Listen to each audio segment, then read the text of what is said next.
All right. Okay. First off, let me introduce myself lang quickly, especially to the newbies. I'm Dace. I'm the founder of Powerhouse OBM Freelancing Community and Powerhouse OBM Masterclass as well.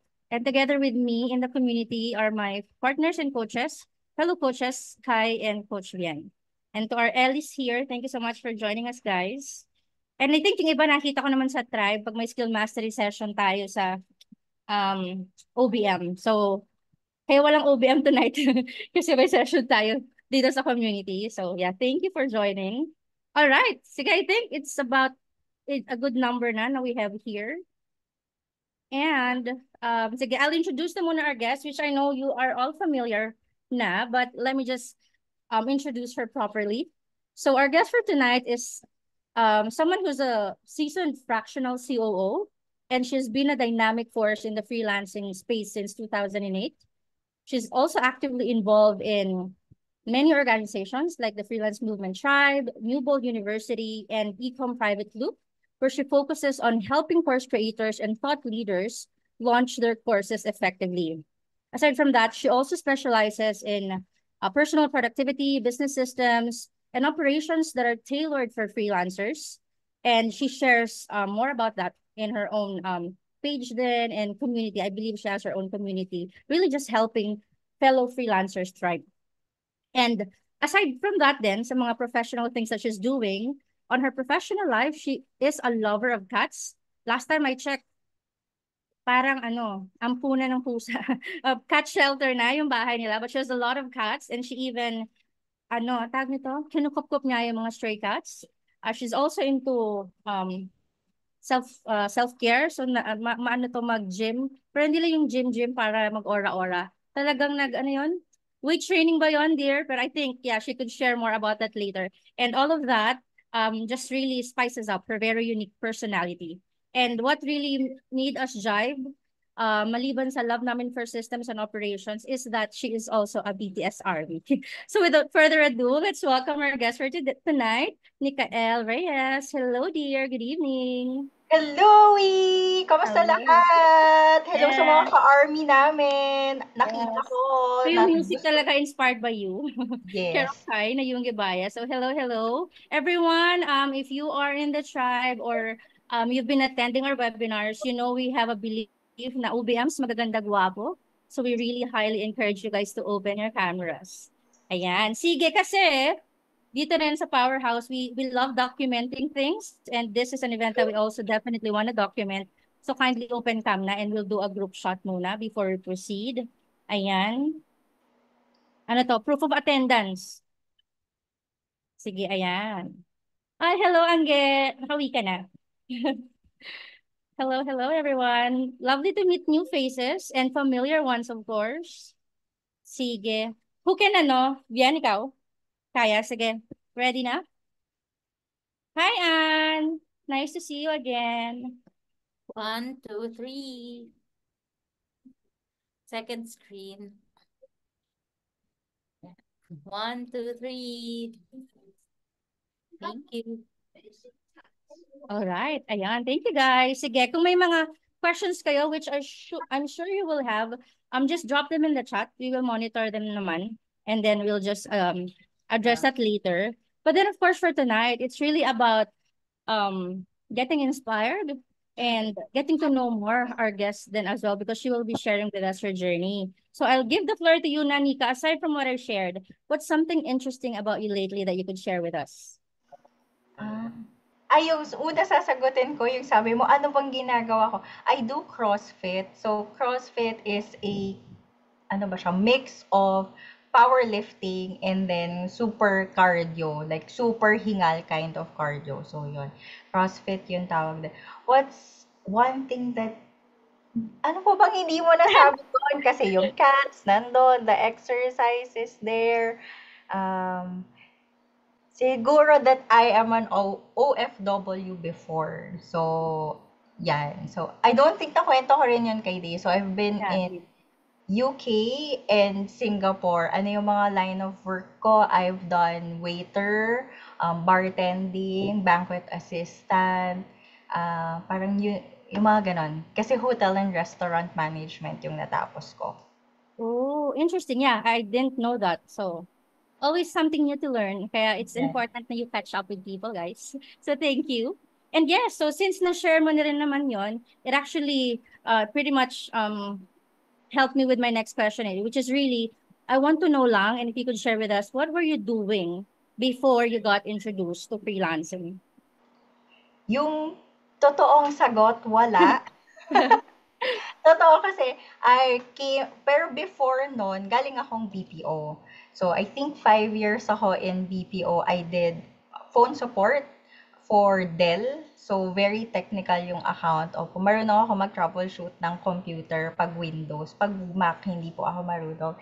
And then, I did phone support also and chat support for credit cards in the US. Yung accounts na I handled was Walmart, Sam's Club, TJ Maxx, Gap, Banana Republic. So, that kind of credit card. So, mabilisan, wala pong hingahan kind of call center. Naging queuing ba to? Yes. Mga accounts. I hear you on that. All right, so around what year kaya to? Do you recall? 2018, yun talaga, wala akong ginagawa nun. Kasi from call center, I stopped or nag-resign ako from call center because my goal was to create a business. So, trinay ko naman, it didn't work out. So, kaya yun yung space na, wala akong ginagawa, parang, what do I do now?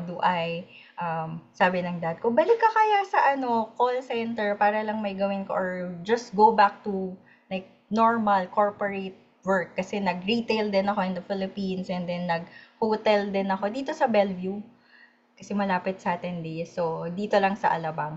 So yun, balik daw ako. Sabi ko, hindi, parang it's not, parang hindi ko feel. So ang tagal, siguro mga 6 months ako na walang ginagawa talaga. And then yung mom ko, lagi siyang nangungulit. Sabi niya, anak, try mo to. Basta lagi niya akong kinukulit about freelancing. So, So, mas if, nauna si mother. yes, Informed. kasi siya, nagda-The Feast. Ah, Tapos, diba okay. si Brother Bo, related siya, or pinopromote niya dati si Jomar Hilario. Oo. So, doon niya unang nakikita yung about freelancing. Binili niya pa ako ng book na How to Start as a VA ni Jomar Hilario. Tas Okay. sabi niya, "Anak, parang mas para sa'yo 'to. Puwede bang ikaw yung mag-aral?" Kasi sabi niya nacha-challenge na nga siya kasi, boomer si mama. Sabi niya, "Baka it's for you." Tas nung una, reluctant pa ako. Sabi ko, "Ano yun? Ayoko yan." Gano'n. Pero para lang ma-appease siya kasi kinukulit niya talaga ako, "Try mo 'to, try mo 'to." Sabi ko, "Sige na nga, pagbigyan natin." So there was this one meet up. Na yun nga dun sa Hmm. influencer na yun, sumama lang ako. Tas dun ko nakita, pwede naman pala, sige, let's give it a try. So the typical yung route as a freelancer yung ginawa ko, yung Upwork, OLJ, ganon kind of thing. I see. Well, send our regards to Mother Dearest for kuliting you. Sa pangulit sa'yo. Kasi if hindi niya pinush, baka hindi mo rin sure na So, buti lang napigit si Yes. Mother. Pero sige, okay, kasi with Jomar, I think, pre-recorded videos yun about freelancing pa eh. Pero what were siguro can you walk us through ano yung unang skill na in-offer mo, inaral mo, and how did that, kasi parang yung huli kong alam was copywriting before ka nag-OBM, or I don't know. So can you just share the starting skill to how you ended with ops? Siyempre, ang starting skill natin ay General VA kasi yun yung madaling i-enroll sa or i-apply sa Upwork. Tapos yung pa yung una kong mga natutunan about freelancing, yung gagawa ka ng profile, tapos lalagyan mo yung sarili mo ng Rockstar VA. O sino yung mga umabot sa mga ganong raise ng hands? Wala. Alam nyo yun, basta ganun kasi yung mga unang turo sa pag-freelancing. Like, gawa ka ng resume or gawa ka ng portfolio, tas lagay mo you're a rockstar VA or you're a Maven VA. So, I started with that. Apply lang ako, OLJ, Upwork. My first job sa Upwork was, writer. Parang blog writer, tas ina-upload ko siya sa WordPress. So, inaral ko pa si WordPress. Tapos, naghahanap-hanap ako ng freelancing. Ang unang-unang coach na nakita ko actually ay ah, looking back. So, ang una ko palang skill na inaral is WordPress. Oh. May someone lang doon in the Jomar Hilario space na nag-o-offer ng WordPress. Parang kilala ko. Lalaki, no? Si Sir J ba? Girl, hindi. Girl? Iba. Ano ba yun? Si Mami Tash? Yes, I know her. Oo, siya. Yun. Yun yung unang-una ko palang ininvesta na course. Tapos, yes, si Natasha Rivera, no? Yes, yun. Oo. O, di ba yung mga OG naglalabasan po. So, WordPress, yun yung una kong natutunan na skill. And then, sabi ko, ano pa bang pwede? So, because I was in the mindset na skill tayo, build ng skill. Tapos, ang next kong naging interested in was copywriting kasi sabi nila maraming pera sa copywriting. So, sabi ko, marunong naman ako mag-English. Baka pwede ko nang idama yung copywriting. And then, ang next kong nahanap na course was si Alan mo, si Coach Alan. Kasi Inbox Society ba to? Yeah, Inbox Society na unang panahon. Oo. OG batch. Oo. Tapos, while I'm in that space, pero ano lang, puro general VA pa rin yung mga trabaho ko nito. Ilan clients mo at that time? Do you... Isa-isa lang. Kung ano lang yung makikita ko sa Upwork, parang mga short writing lang, okay, tapos na, ganun, $100, ganyan. Mga ganun lang. And then, ayun na, doon na nagsimula si Alan Ngo. Tapos, di ba, ang next na nun ay, ang katabi niya ay John Pagulayan. Tapos, sakto naman yun, launch yun ng Tribe. That was the very first launch ng Tribe, July 2018. So, yun na yun. Doon ako napasok sa Tribe, the Tribe way of freelancing. Ayun. So, pero during that time, so, napunta ka sa kay Coach Alan, when you were studying yung Inbox Society, did you start right away offering, tinest mo na agad, like copywriting, and then pumasok ka sa Tribe, VA ka pa rin or copywriter na? So, nung nagka-copywriting ako, ang mga jobs na tina-target ko is email copywriter. So, meron naman akong, actually, may nakuha akong work doon na nabudol ko siya. Budol kasi email copywriter yung post niya sa Upwork. Pero, na-close ko siya na email copywriting, website, and website. So, naging siya, na-up ko siya sa $1,000. Pero, aside from that, meron din akong ibang mga clients. So, nag-social media ako. So, nag-enroll din ako kay Nix nung may SMM pa. Social Media Academy, SMA. Oo, kay Nix. So, yun din na meron ako naging client na social media. Ako yung nagmamanage ng social media niya. Hanggang Instagram, Facebook. Enroll ka rin. Hindi ka naman nag-enroll. Kasi SMA na yun eh. So, nasa SMA na lahat yun. Tapos, pati Pinterest. Tapos, client ko na lang yung nagbigay nung aaralin ko about Pinterest. Kasi naman, may kulibo ko, kapakatingkad. Sorry, pa-mute lang, dear. Pero yeah, what I'm hearing is, try ka naman try. Ano? Yes. Kung saan may client, doon ako.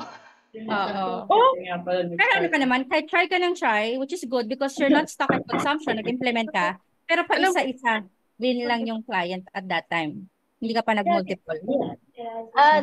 Meron ng, I think, nung nagso-social media na ako, nagmo-multiple clients na ako. What? Ay, na-mute ka, Nix. Yeah, dear, ano ka, on yung mic. Hold on lang. Ang bilis ng pasok, may mga waiting. Wala si Kyle. Hold on. Sige.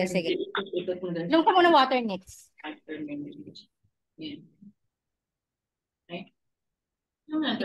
Nasawa na ba siya? Really, did you mute yourself? Napindot ko na yung ang tao dahil ang bilis ng movements. Hold on. Baka di siya aware. Sorry guys, let's ano lang. Ayan. Okay na si Nix. Hello! No, Leah is still on. Ano ba yan? Ayan, okay na. Okay, sige. Commercial, tapos na pang commercial break. Back to you, Nix. May asawa ka na daw. Si Jungkook, Hindi, hindi si si Yoongi. Jungkook, si Yoongi. Ay, Yun marami naman, kang kaagaw. okay lang. Ayun. So, multiple clients, nung nagso-social media na ako, nagmo-multiple clients na ako nun. Kasi madali yung social media because I can schedule it in advance. Mhm. So, natuto na ako ng Hootsuite, yung mga ganong epektos. Ah, Try lang, pero again, try lang po tayo ng try. yes, got it. All right, sige. So mga ilang years ka you think na you were doing, copywriting, social media before you started seeing what you're doing now? Bago tayo tumawid doon. Mga ilang years kang Ah, nag-play around with the other skills? parang 1 year lang. 1 year lang. Mm. Got it. Kasi Sige. hindi, mga 2 years naman. Although yung second year, meron na kasi ako naging client, social media, yung trabaho ko Mm. talaga sa kanya. Pero, naguluhan kasi ako. Ayoko lang magulo. Mm. Tapos, parang binigay niya lang sa akin na, oh, ito yung logins, ito yung ganito. Tapos, sabi ko, saan ko kunin yung ganito? Saan ko kunin yung ganyan? Basta nandiyan lang yan, hanapin mo sa folder. I don't work that way. Pag magulo siya, nahihirapan ako. So, what I did was, Google Sheet pa lang yung alam ko, guys. I didn't know any, like, project management tool. I didn't even know what project management is. It's just that, gusto ko, pag magwo-work ako for a specific account with that client, isa lang yung titignan ko. So, gumawa ko ng Google Sheet. Tapos, dun ko inorganize. Ito yung name, ito yung folder, ito yung kailangan namin from the client. Tapos, I made a task list na nandito kami, pending, in progress, and then done. Tapos, sabi nung client na yun, sabi niya, ha? Sabi niya, magaling ka pala dito. Sabi niya, dapat ito na lang yung skill mo. Sabi niya, naisip mo ba na people will actually pay for this? Sabi niya, I'm mind blown sa ginawa mo. Google Sheet lang yun pero kasi nga, it addressed yung need namin dun sa agency na yun. Tapos sabi niya, dapat ito na lang yung skill mo. Tapos ako naman si Uto-Uto.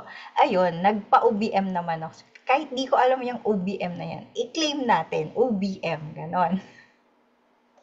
So parang it was the client who planted the idea na, you know what, you're actually good at this. Why not Yes. specialize on this one? So nag-act away ka ba? Like, take action ka ulit, explore ka ulit. So walk us through that journey naman na from being SMM, and then the client seeing your potential and you're actually great at this. What were your next steps na? Eh di, nag-optimize tayo ng profile, OBM, kahit di ko pa alam yung OBM. So, and then hanap lang ako ng mga freebie lessons kasi wala namang budget si ate nyo noon. So, mga freebie lang, ganun.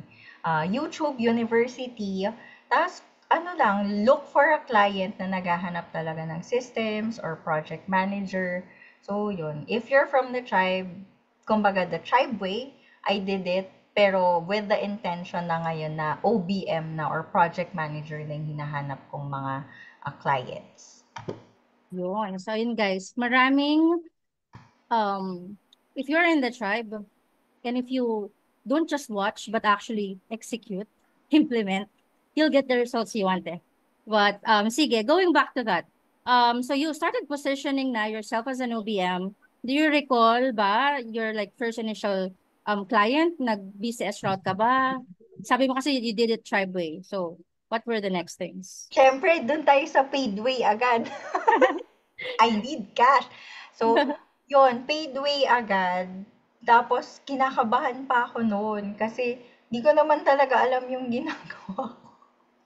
Kasi parang for me, OBM, parang ang laki parang ang bigat pakinggan ng OBM. And then, okay naman pala when it comes to the client kasi yung naging una kong client na OBM, ano siya, graphic artist.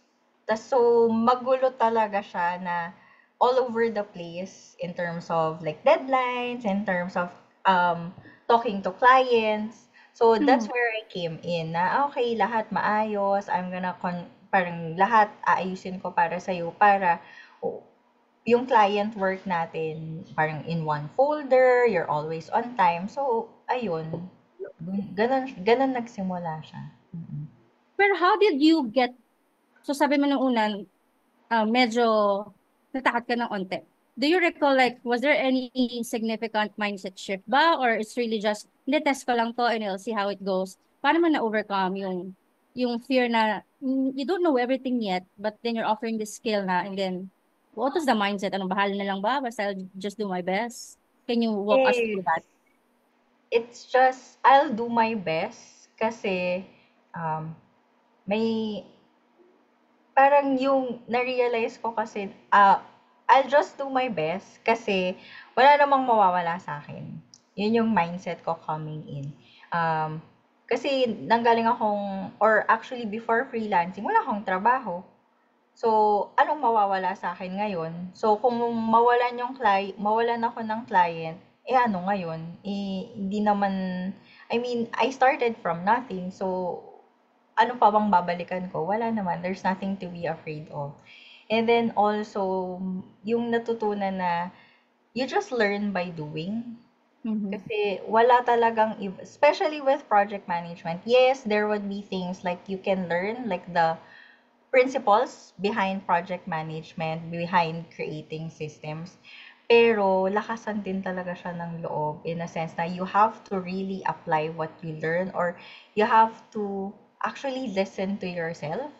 Na tama ba to? What's the best decision given that these are the resources or this is the problems that I have? So, ayun, medyo malakas lang siguro talaga yung loob ko sa gano'n, na try lang ng try.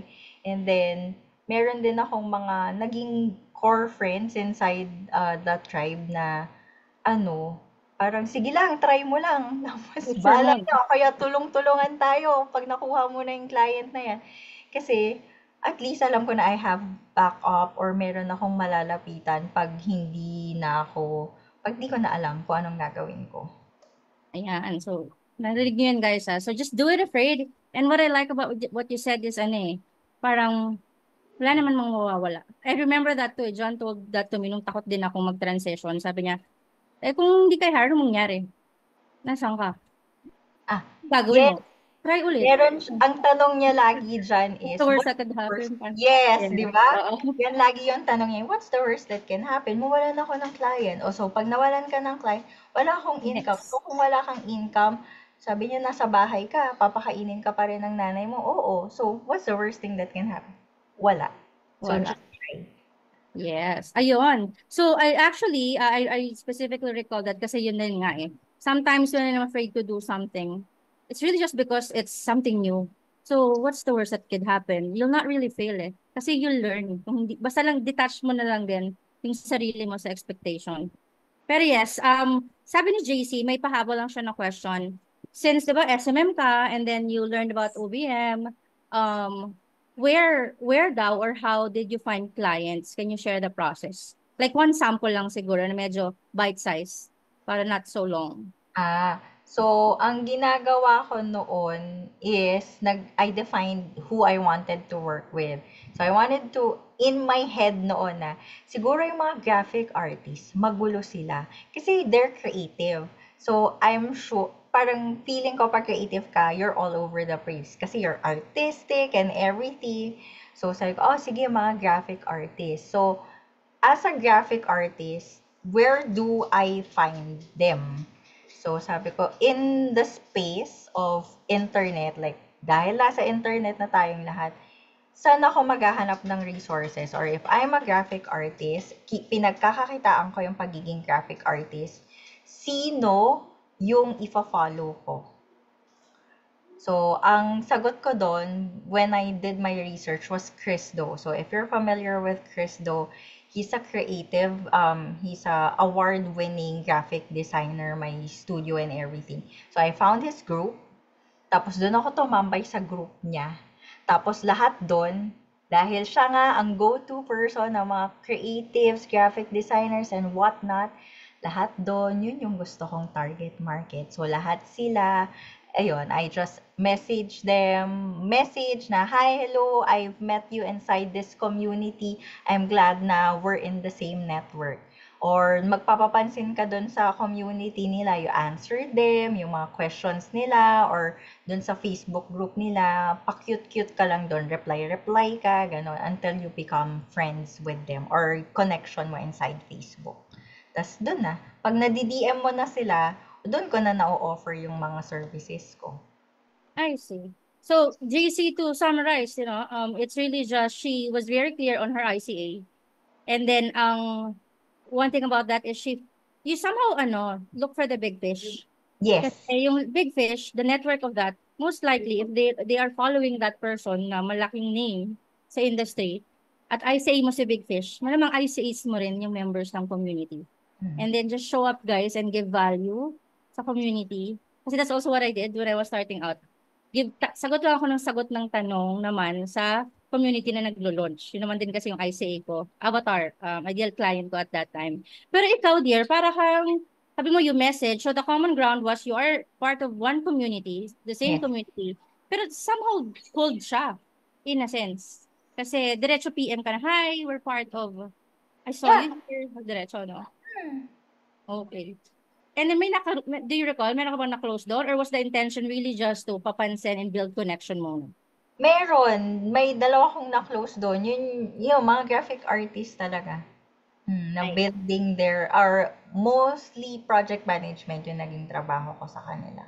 And when you were sharing earlier kasi, parang it really started with your organizational skills. And you Yes. mentioned kanina na parang ang laki ng bigat ni OBM. So when you were hunting, or even hunting, when you were building this connection with these prospects, were you intentional then na, okay, I know I want to help creatives kasi disorganized sila, pero dito muna ako sa systems and organization and project management side of OBM? Yeah. Ang i-offer mo? Oo, kasi ang tinatanong ko, what's your, kunyari, nagchichismisan na kami sa chat, ganyan. Parang glad to be in your network. And if they reply back, onting chika, ganyan. Pero, and then, I just keep it short. And then, doon ko ipapasok na, hi, I'm doing a research about creative people. I'd like to know what's your biggest challenge in terms of like organizing or running your business. Parang very specific na ganun. Kasi pag tinanong, I tried that before din naman na, what's the biggest challenge in your business? Nas kung ano-ano yung nakukuha kong sagot. So, not related to me. So, I tweak the question na, what's your biggest challenge? Running, oo, na-mute. What's the biggest challenge in terms of running your business or creating systems para yung sagot nila, sakto sa akin or related sa akin para hindi siya mawawala or hindi kami mawawala Madali sa mo tamang transition din to your offer. Yes. Alright. Sige, may sinabi Rain. Yeah, sabi ni Rain, yeah, it's a stage 0 daw or 1. Meron kang PDF doon na something about clarity. It really helped her a lot. And sabi ni Anne as well, yung interview naman with Coach Neil, yung talagang nakapag-aha moment daw for her. Thank you guys for sharing. Sige, speaking about aha moment. So you were dabbing into OBM na, specifically on your areas of expertise. So ayun guys pala, quick tip from what she shared. Yes, OBM is big, but you don't have to know it all, lahat right away. And you're not even gonna offer everything unless gusto mong end-to-end ops ka. So really just start first with what you already have. Ano bang meron ka na knowledge and experience-wise that you could bank on and transition to para you could slowly practice this skill and get paid at the same time. So start with what you have. Kasi hindi kayo walang alam, walang experience, meron. Hindi nyo palang naibabangga. So you need to do an audit talaga. But yes, speaking of aha moments, so you were doing some OBM clients na here and there. Was there any moment na parang, talagang dito na ako? Or at least, of course, skills may change in the future, we don't know. Pero saan yung moment na parang this is the skill na medyo talagang I wanna dive deeper into and really get known for? Not really like I wanna be known for or parang eto na this is it, final. It's more of like I'm comfortable, I'm happy doing this. Kasi yung sa social media, yes, kaya ko siyang gawin, pero nahihirapan ako mag-research kasi that's not my thing. Tapos yung kailangan mag-engagement, wala pang chat GPT noon. Paano ko mag-i-engage? Hirap na hirap akong parang, anong i-comment ko dito? Paano ko papalakihin yung engagement na to? Tapos sa copywriting, I tried, pero parang it's not for me. Parang you can tell naman kasi na baka hindi pa ito. So if hindi pa siya, parang there's moments of resistance or hindi ka, parang lagi kang pagod, maybe hindi pa yon. So, just try and figure things out. So, ako, I'm very comfortable with organizing talaga. Pag nakikita ko yung Google Sheet, maayos, gano'n. Pag ngayon yung project management, lahat naka-assign, lahat may due date, masaya ako nun. So, ayun siya. Mm-mm. All right. So I think what I catch there is, which is what I also vibe with, is we want to work on skills na we're not just confident in, but we're also Mm-mm. ultimately happy to be doing. Kasi if Yes. happy tayo and we enjoy what we're doing, kahit anong challenges or hirap sa work na yan, you're gonna ease it kasi it's something that you naturally thrive and enjoy. So Yes. ultimately, it supports our vision here in Powerhouse na we want happy freelancers at the end of the day. Totoo yun. Or baka meron na kayong natural skill. Kasi for me, hindi ko siya naisip noon talaga na, pang OBM pala ako, pang PM pala ako. Pero noon pa, kunyari may lakad yung barkada, ako yung the Planner. ultimate Oo. planner. Oo. Ultimo, may pa siya, yung parang, okay, may brochure pa, Itinerary, mga ganun. Ganun level. pine-print out ko yung brochure ng itinerary day 1. Tapos as in lahat naka-specify. So, yun pala siya. So, maybe you already have a core skill that you enjoy kasi I enjoyed planning yung mga ganun na lakad. Tapos, pwede mo naman pala siyang ilipat as a work. Kasi, ayun, inorganize ko yung trip namin magpaparkada. Ngayon, let me organize in like a business or career path. Ganon. Got it. Sabi ni Angge, sorry, wait lang. Parang part ng audience natin, no? Sige, na-absorb nilang matindi. A great organizer there of the barkada. Oo. And Ganun, even yung oo. mga, kung big family kayo, di ba? Yung mga reunions, yung mga, Yes. the thing with OBM kasi, it's scale. Yung foundations of what we do, it's embedded through our educational system if you think about it eh. Yun lang, you just, get to, so meron talaga kayo guys, you just need to align it with whatever is the marketable demand out there. So you could always start with, paano mong skill yan? Kung magaling kayo sa numbers, organization like Nika, magaling people person, magaling kayong kumausap, magaling kayong takbuhan ng mga pamilya or friends nyo growing up. There's something in there. You could be into the leadership or team management side naman. Sabi ni Rain, yes, she agrees. She audited her whole life. Yon, and found clarity in her skills. Yan. Same kayo ni Kai, mahilig kayo magplano. Siya rin eh. Mga plano niya kung saan-saan naka-itinerary din. All right, sige. Let's move forward. Sige, now, ilang years ka na nag-OBM, dear? Hindi ko na rin mabilang. Let's just say 2020 yun talagang official na yun na yung main skill ko talaga. Oo. Okay. And then, so since then to now, was there anything about, the work that you do na you didn't expect na ganun pala? So, di ba parang, okay, coming into this skill, we have expectations. Was there something na, na you never thought na ganito pala to? Natatawa ako kasi marami. Yeah, idol. Sige, choose a few na lang siguro. Kasi when you think about, yung sabi ni, I'm just gonna build up dun sa sabi ni Days na yung project OBM, marami talaga siya. You can do finance, you can do marketing, actually marketing operations, you can do operations, customer service. Basta it's a whole shebang if you do the whole operations. So, I wasn't ready for hiring.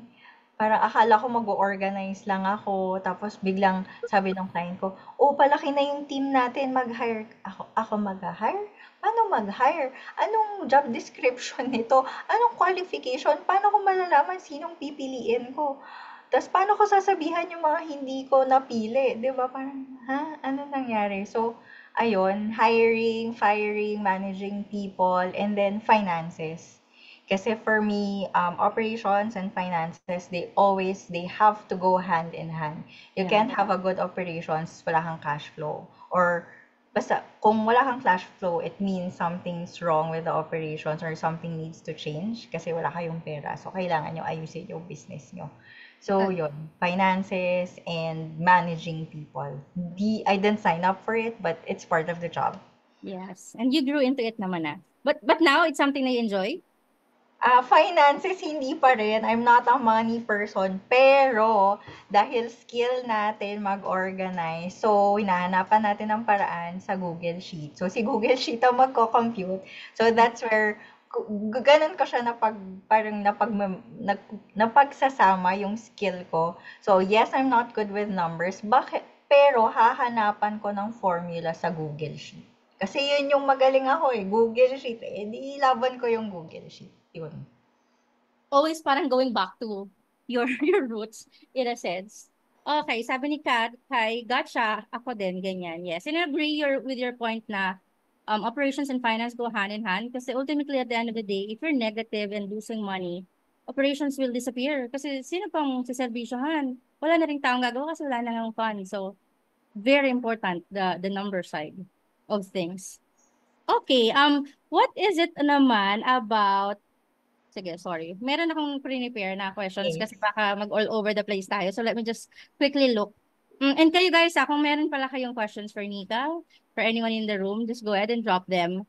Ito na lang siguro. Since we have attendees here who are probably, curious to become an OBM or just into organization or a mere follower of yours, who do you think, meron bang like type of person or individual na best suited talaga to become an OBM, or is it more of a um hindi naman person-based but skills na meron ka, the type of skill? I think both. Kasi if you become an OBM, you have to be a number one people person. So, kahit ayaw mo, kailangan talaga kasi example, if you do project management alone, you have to talk to people. Kasi para makamove yung projects nyo. Even if you say, I'm just gonna focus on systems, kahit na systems pa yan, you have to talk to individuals, parang how do they do their job. Kasi by knowing how they do their job, dun mo magagawa yung mga processes and SOPs and checklists. So, yon attitude. And then for skill, it's really organizational skill na yung mahilig ka mag-ayos na dapat kanya-kanyang style naman ng pag-aayos kasi 'di ba kung isa lang yung style, isa lang yung project management tool na available. But there are different types of organizing. There are people na who are visual in terms of organizing.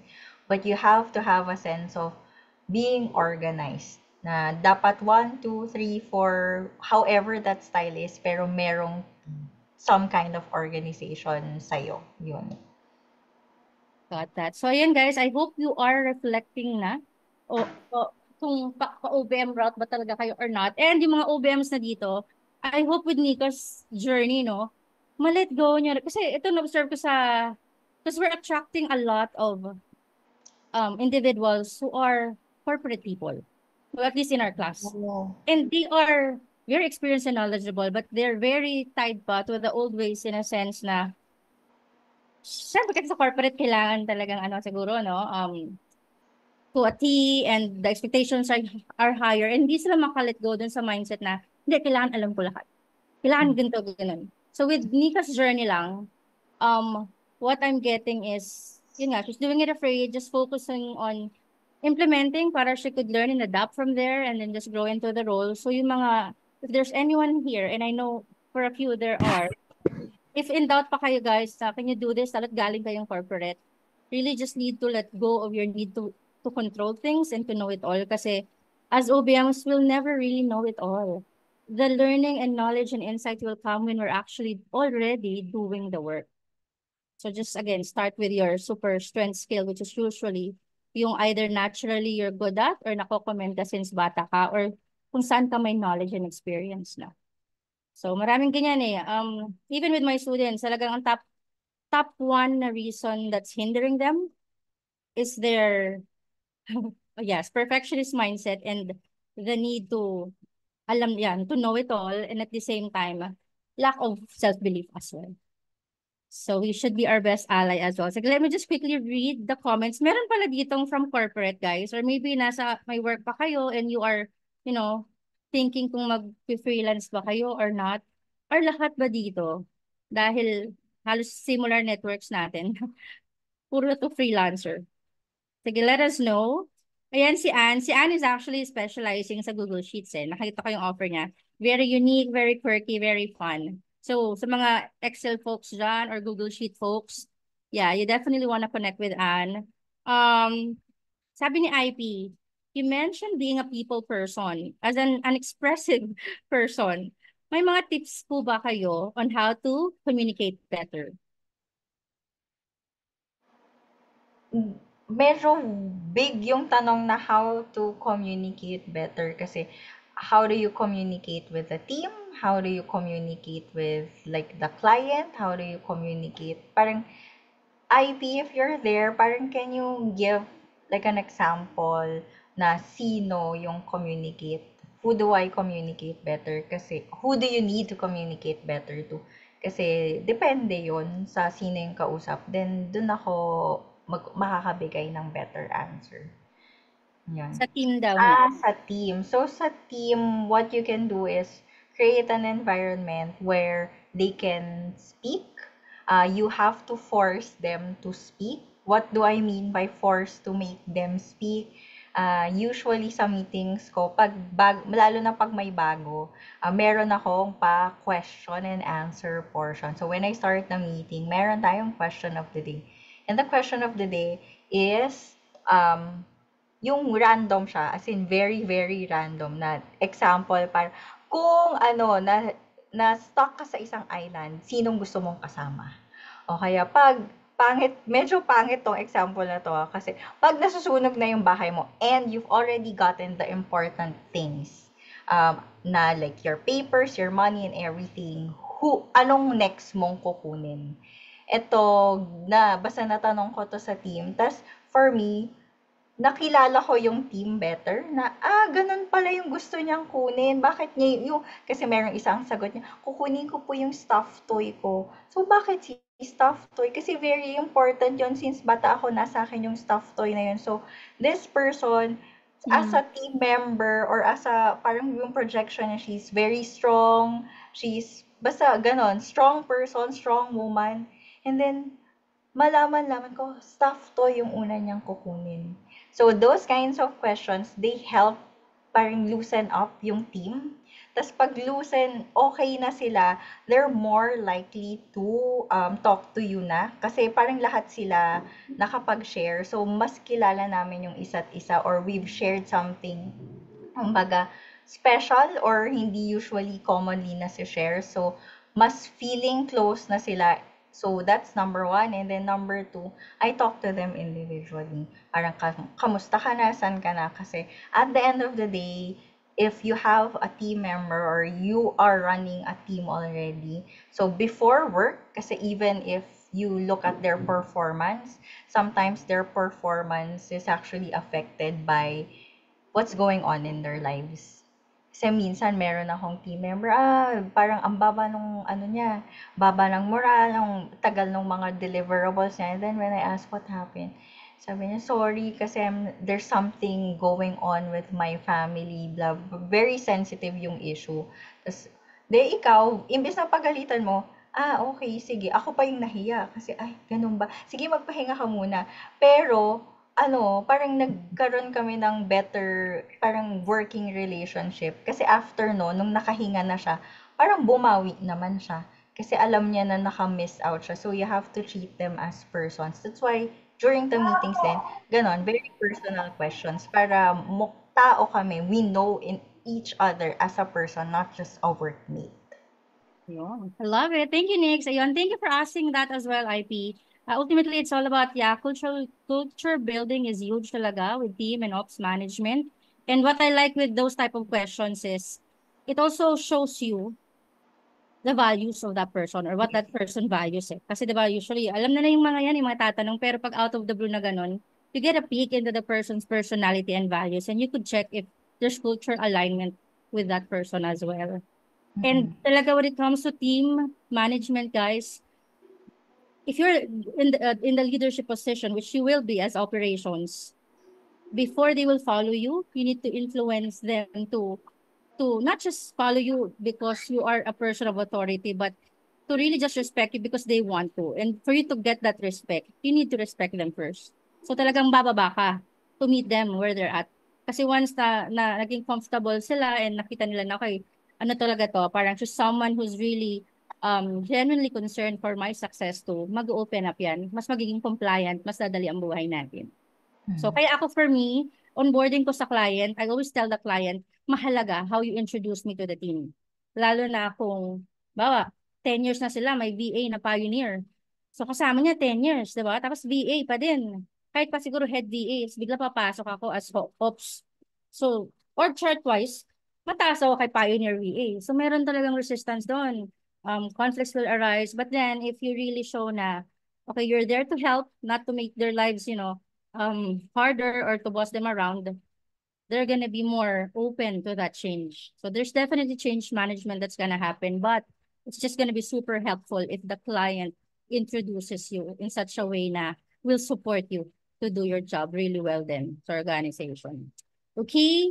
Ayan. Sige, may mga pahabol questions. I know it's past 8 na, pero we have a couple pa. And since you're all still here, I hope you're still getting value. Sige, may nagtanong, Nika. Sabi ni Mace ba to or Mase? How different is an OBM from a fractional COO? For me, pag OBM ka, you're more involved in the daily operations of the business. Parang lahat, the moving parts, lahat dadaan sa'yo. Pero pag COO ka na, meron ng, usually may account manager or may project manager, sila na yung gumagawa ng day-to-day. Tas more of nag-iisip na lang talaga ako. So, ngayon para ang nangyayari dun sa isang client ko, hindi na ako sumasagot. Dati ako yung sumasagot ng emails. Tapos naging ako na yung nag-handle ng sumasagot ng email. So that's kind of like the OBM level na kasi ako na lang yung nag-handle nung sumasagot ng emails. Ngayon, hindi ko na iniisip yung emails. Kasi someone's there na alam niya na lahat ng mangyayari. Parang the last thing na lang or ang umaabot na lang sa akin are challenges, questions na hindi nila masagot kasi probably that's the first time that we've encountered it. Tapos ngayon as fractional CEO, tinitignan ko na lang the numbers, parang how are we in terms of runway, kaya ba, kunyari maglo-launch yung client, do we have enough people, tapos kung walang people, do we hire, who do we hire, pero hindi pa rin ako yung mag-hire. Someone else will do that. Siguro the OBM can do like the hiring, the firing, and whatever. Basta ako inisip ko lang, okay, do we have capacity? If not, do we increase capacity? Or parang do we have, or in terms of finances, may pera ba tayo? Walang pera? Di gumawa tayo ng pera. Marami tayong pera, anong gagawin natin sa pera? So, yun yung difference. The other one, involved with the daily activities. The other one, you're really just solving the problem for the business so that the business can move forward, further forward. Ayun. Thank you. Yeah, so I hope that clarifies that for you, Mace or Mase. And just putting it, adding more context lang, let's put it sa local scene. If nasa corporate kayo guys, OBM would translate on operations manager, and then the COO, C-suite na kasi yan eh. So ka-level niya ng CEO, COO, CFO, CMO, talagang strategic, big picture, and then OBM would be either in a department or a certain division or process. So parang ganun siya ita-translate. So may doing, but then again, that's at the core.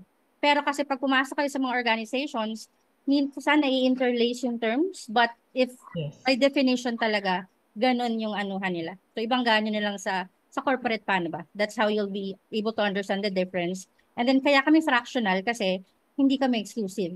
Yes. Part lang. And usually pag nasa COO level ka, ano ka na since you're heavily invested, talagang strategic partner ka na. Hindi ka na lang basta team member. You are a partner and usually pag okay ang relationship with client, you have shares or at least ma-open din sa'yo yun kasi C-suite level nga yun. Okay, pero we added fractional kasi syempre we can do more. So, kaya fractional tayo. Okay, ayan, si Chris Salan, perfect example. She's from corporate with management experience. She's not sure daw kung natanong na to, pero how much is the acceptable rate po talaga as an OBM? The favorite question, Nika. Ang hirap ng tanong na yan kasi I will... for what I usually do, or sige, minimum para may figure tayo, I'd say at least 50K. Pero depende yon sa magiging trabaho mo.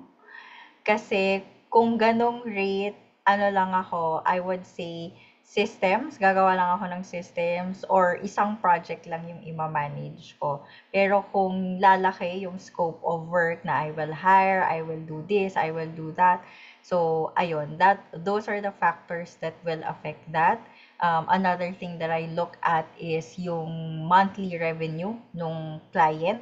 Actually, yun lagi yung tinitingnan ko. Kaso lang baka maging math lesson to.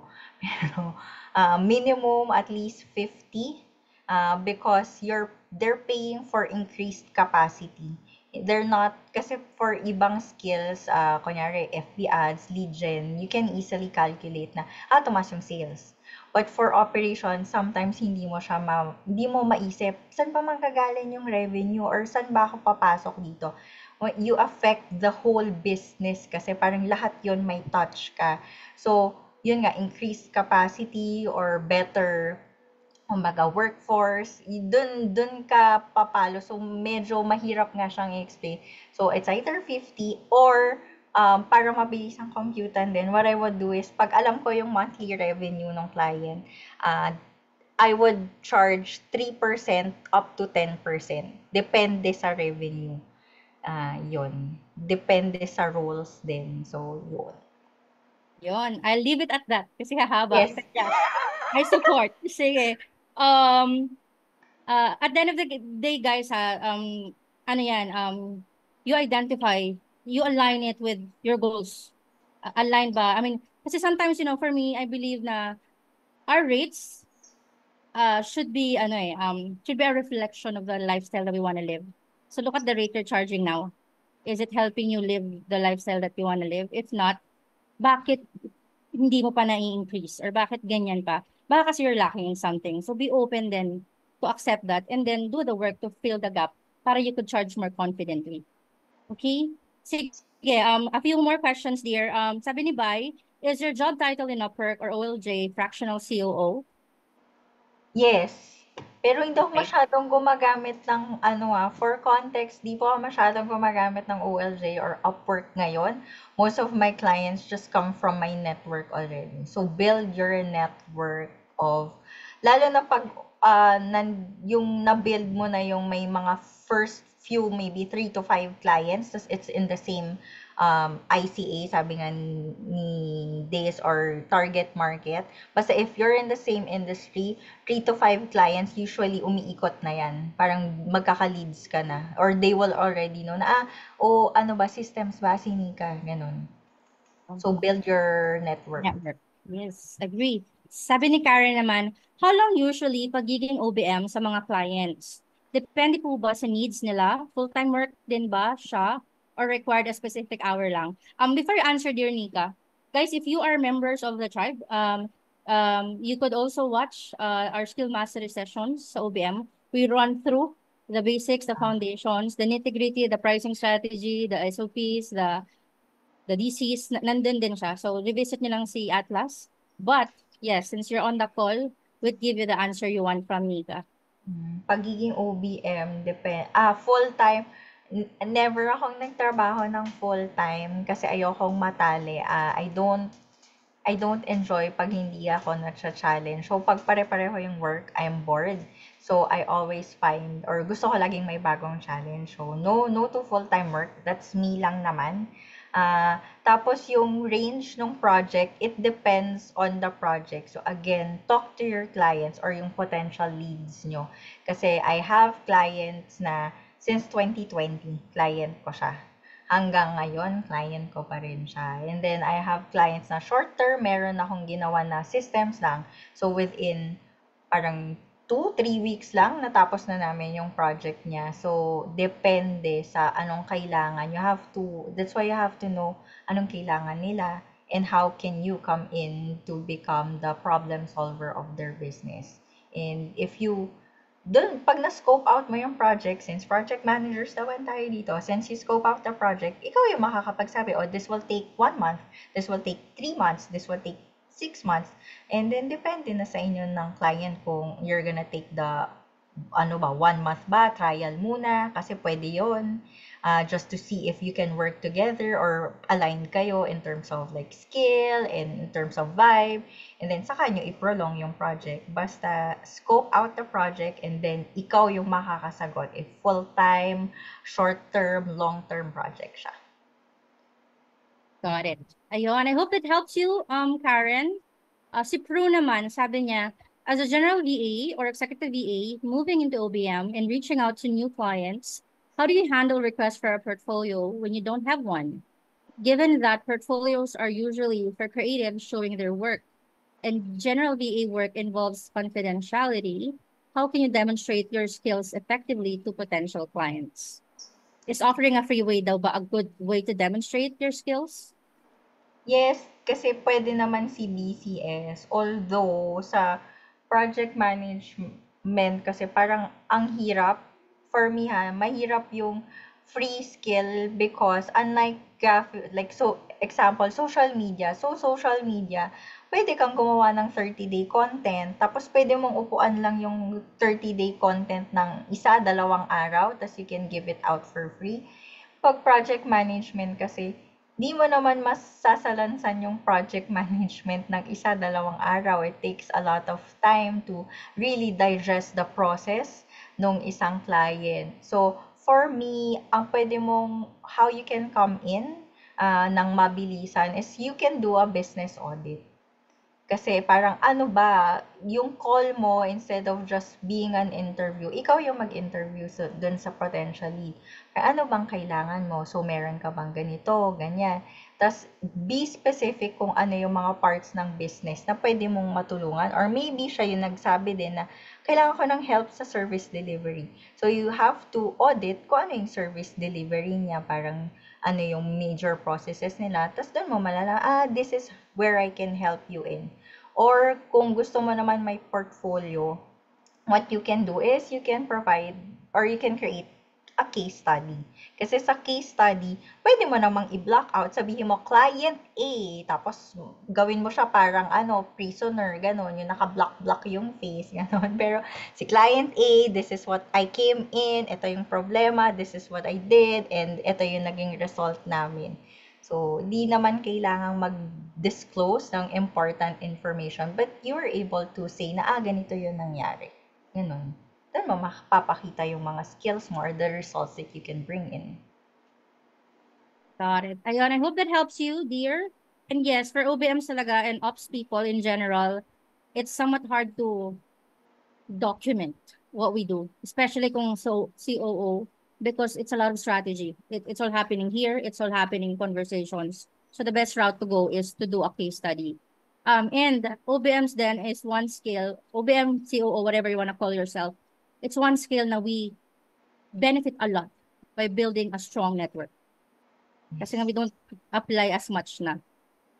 True yung sinabi ni Nix na just kaya you find the big fish. Kasi when you find the big fish, you do really well.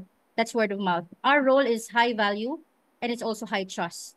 So CEOs at that level would look for individuals who can help them in their operations. Who will they go to?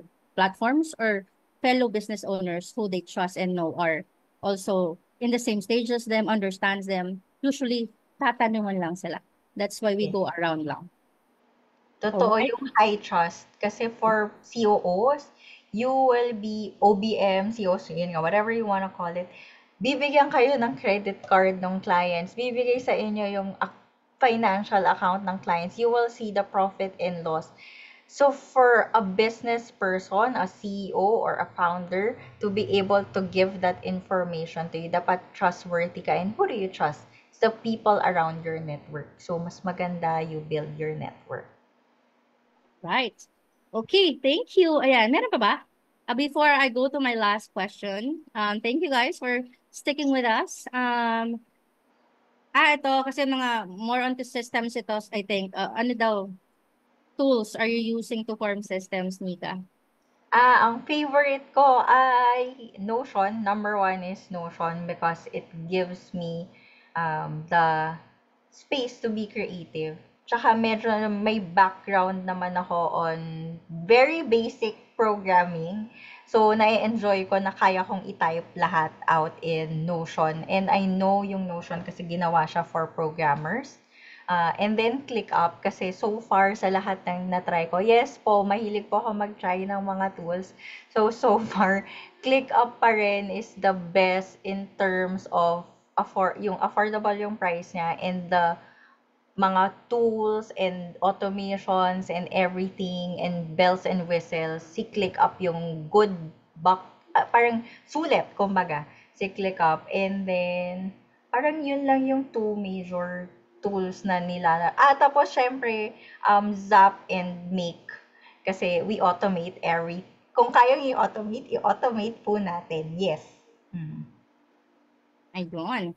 And yes, sabi ni Jel, he is a ClickUp verified consultant. So congratulations there. Oh, wow. Maganda Congrats. yun actually kasi ang market mo, users ng platform. Doon na yun, doon ko na lang iikot.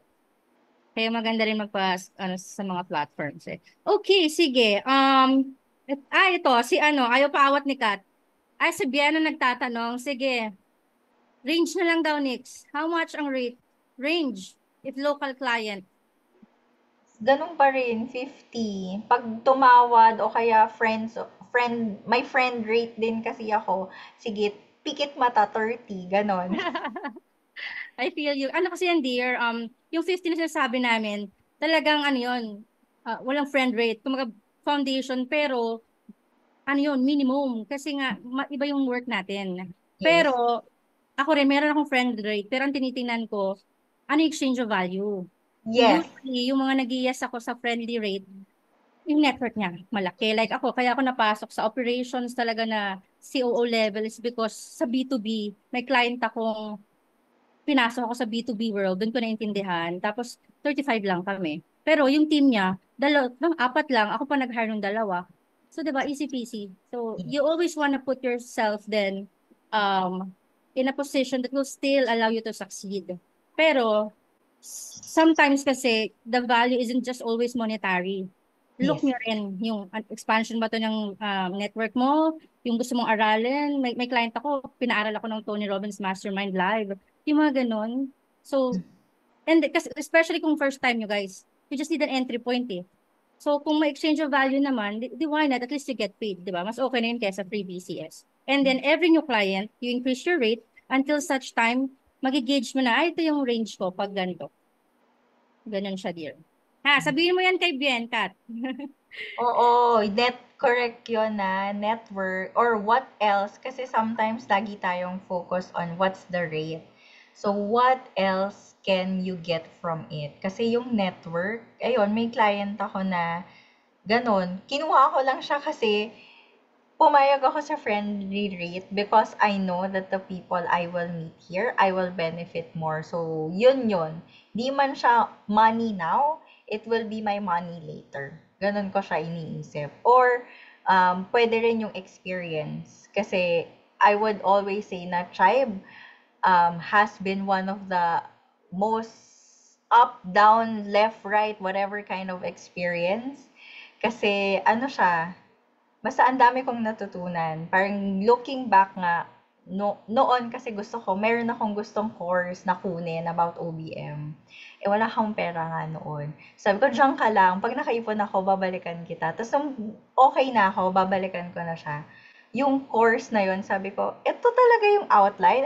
Ito yung patay na patay akong mag-course noon. Parang ito yung goal course ko. Kasi, I say that because na-experience ko na siya lahat ngayon.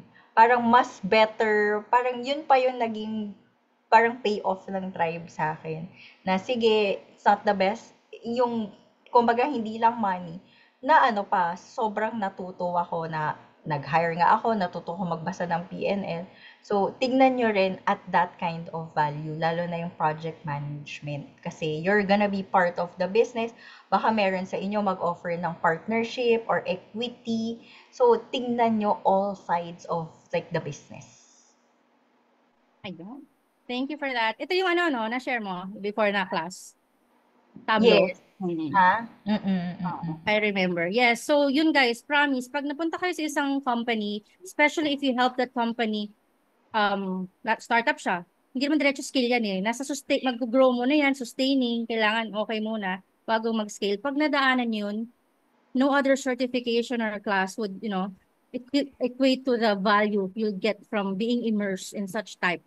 So, ang laki rin talaga so think beyond. Doon papasok yung strategic planning mo na. You don't just look in the present, in the now. 3 years, 5 years, ano yung exchange of value? Is it gonna help me? Do I even want this? Is it aligned with how I want to live my lifestyle right now in the season that I'm in? Maraming considerations.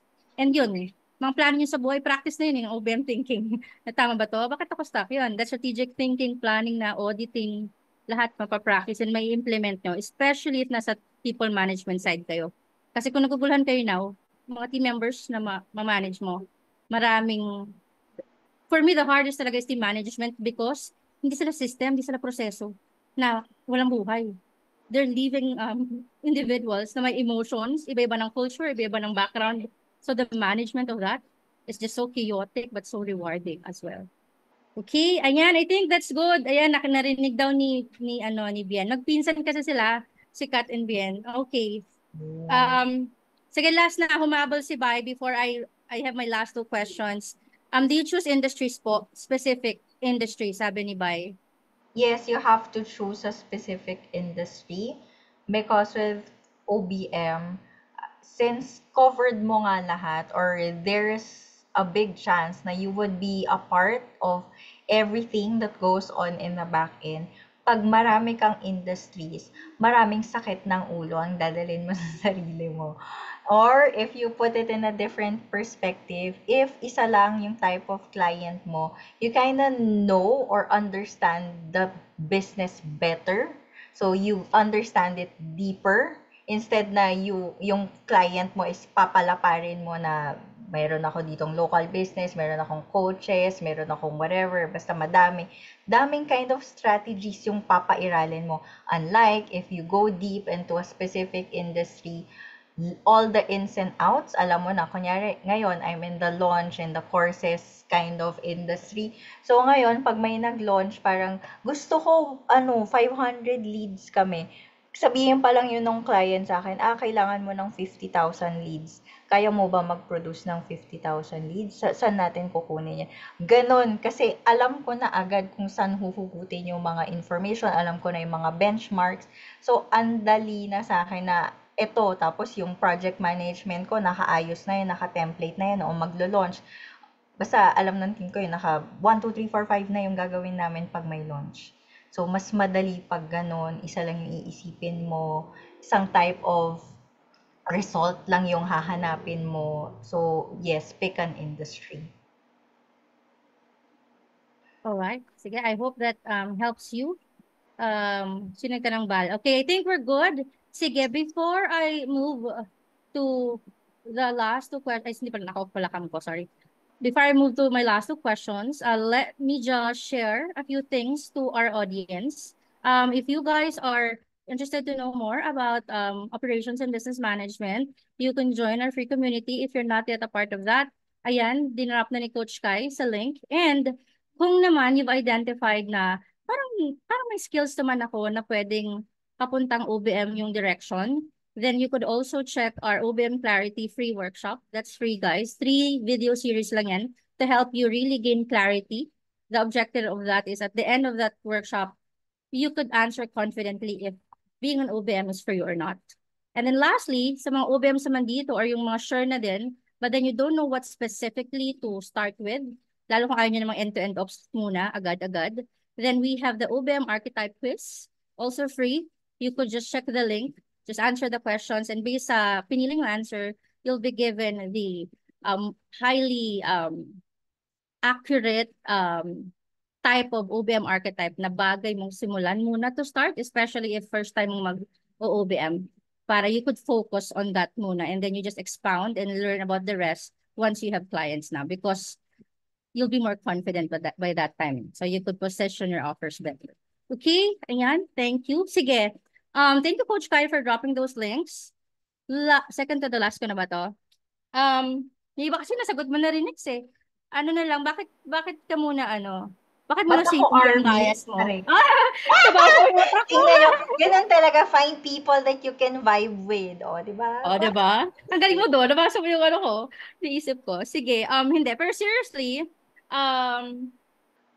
what has been na lang siguro so far sa experience mo na handle mong clients, communities, challenges, growth, and whatnot? What has been the most rewarding for you in your role as a fractional COO and operations head?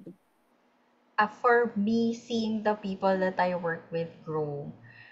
Last year, meron kaming parang team building with the tribe leaders. And then, per group, kung per tribe sila pinag-group. Kasama ka ba noon? Yung sa Tagaytay, Dis? Oo, andun ako. So, di ba, per group siya, parang sino yung group mo, dun kayo. So, ako, ang ka-group ko noon, yung team ko, si John, si Dina, basta yung mga C-levels ng tribe. And then, parang may exercise doon na parang kilala mo ba yung mga members mo? Tapos yung basa sa akin, sabi ni John, oo, kilala kita, sabi niya. Ikaw, Nika, hindi, you become happy Ay, when natatandaan ko yan.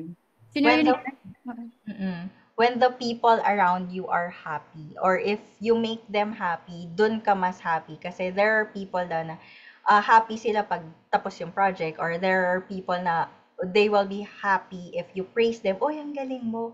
Ako daw, yung personality ko, which, basang-basa ako ni John doon. Sabi niya, you're happy if the people around you are happy. Kunyari, nagpa-event ka and then everyone says about the event, ang saya ng event. Or you kita mo na mismo na nag-enjoy sila doon sa event. Doon ka happy. So, yun ako. So when I say na my happiest is pag nakikita ko yung mga tao around me na nag-grow sila, kahit mawala sila beside me, mawala sila sa team ko, wala akong pakialam. Basta I just see you moving forward, moving upward. I've made my part, or I've done my part in your life. Yes, I love it. And yes, I remember that. I think scenario ni John sa speech niya din eh. But yeah, agree. Pero syempre, I think another thing that makes you happy is of course yung gift.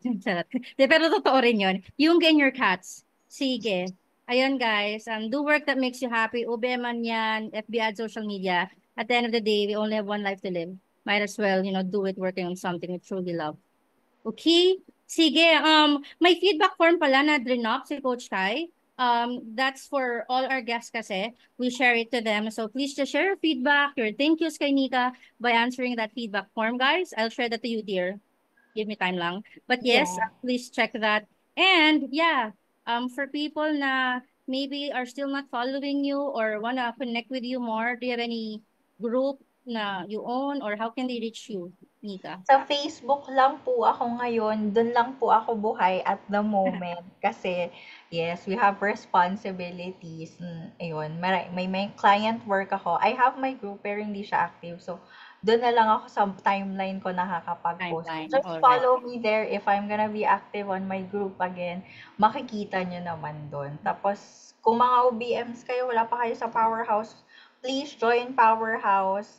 Maganda siya. It's one of my foundations. Hindi ko na-mention, pero si Days yung unang OBM na course na nakuha ko. Pero hindi pa siya powerhouse doon. Trivia, hindi pa siya powerhouse doon. System slay pa lang siya noon. So, 90, ano ba yun? Basta early. True. And system slay kasi is really not intended talaga for OBMs. Pero with the structure lang ng class, parang ang daming naging OBMs because di ba may calls kasi tapos module 6 onwards foundations ang OBM eh. Si Powerhouse Nix, iba siya kay kay Systems Day talaga. Para siyang DOO meets OBM. Kasi nag-corporate ako, di ba? Ko doon, fractional CEO. Doon ko natutunan. In-inject ko, kaya nagka-Powerhouse. But yes, thank you. And nung pandemic, nagka-work din kami niya ni Nix. Alam ko may boundary pa eh. Binigyan niya akong birthday cake or ano ba yun. Tapos ako rin nag-abot. Pandemic teammates. But yeah, good times. And as always, I'm happy as well seeing people I've met grow, and you've grown so much. So thank you for inspiring us as well. You're welcome. May pahabol pa guys. Ayan, at na-inspire mo rin daw silang mag-exercise, dear. Ako papunta na. Kasi si Kai medyo pinupush din ako yung mag-ganon eh. So ayan guys, we are having a multitude of guest experts coming into our community. So please join if you haven't. Medyo twice a week may guest experts tayo. Next week, we're all about branding. If you want to launch your personal brand or e-commerce brand, and we have an entrepreneur coming on the show. I mean, on the group to do a live like this as well. And may isa pa, sorry, I forgot. Basta all about helping you guys with the marketing side of things, operation side of things, so you could confidently grow sustainably your business so you could scale happily.